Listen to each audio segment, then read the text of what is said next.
bring in now Ahmed Al-Khatib, a journalist who is following developments in Aleppo from just across the Syrian border with Turkey. Ahmed, you are in very close contact with people there on the ground. What are they telling you? Is this evacuation going through? Yes. As I spoke to some friends inside, activists, they evacuated the first group of the evacuation.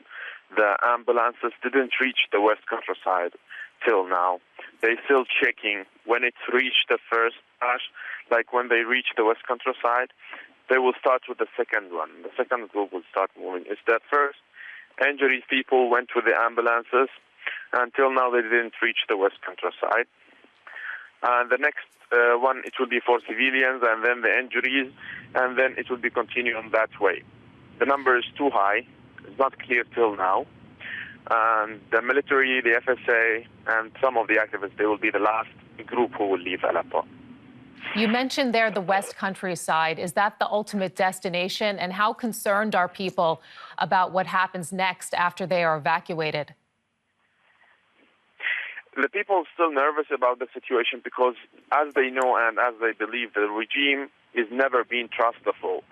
First, when they are trying today, early morning, they shot on them, the head of the civil defense, and the bulldozer driver, and several civilians were in the convoy. They were injured. So civilians still nervous and still not trusting the regime, even if they are on the road inside his territories. They're crossing outside. They're still nervous. Until now, the situation inside Aleppo is complicated because they didn't hear that the first convoy has reached the west countryside. And it's like 15 kilometer or 10 kilometer less than that number, just to reach from the opposition areas to the west countryside. And they're still waiting, and also we're still connecting with the people inside and outside of Aleppo.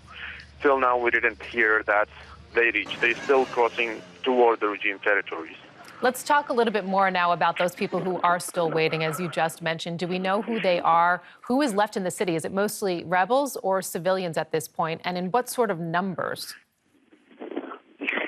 Actually, almost who is left inside the city, they are civilians.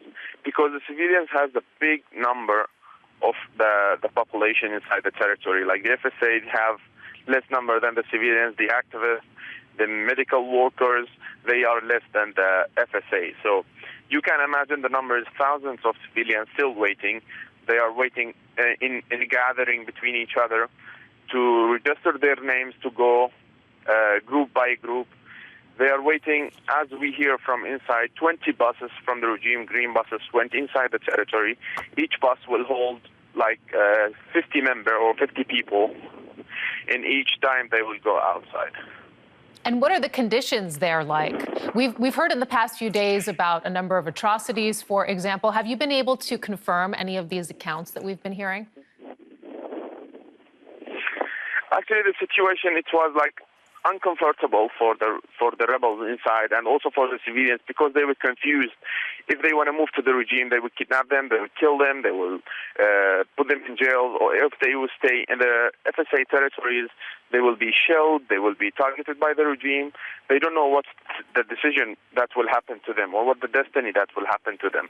If they're still waiting, they will be dying. If they cross to the regime areas, they will be dying. So the people are still confusing till the moment. Still right now, there is no shelling, no targeting on them, and they're still confused. We want to thank you very much for your reporting. Ahmed Al-Khatib, a journalist who is following developments in Aleppo from just across the Syrian border with Turkey. We appreciate it.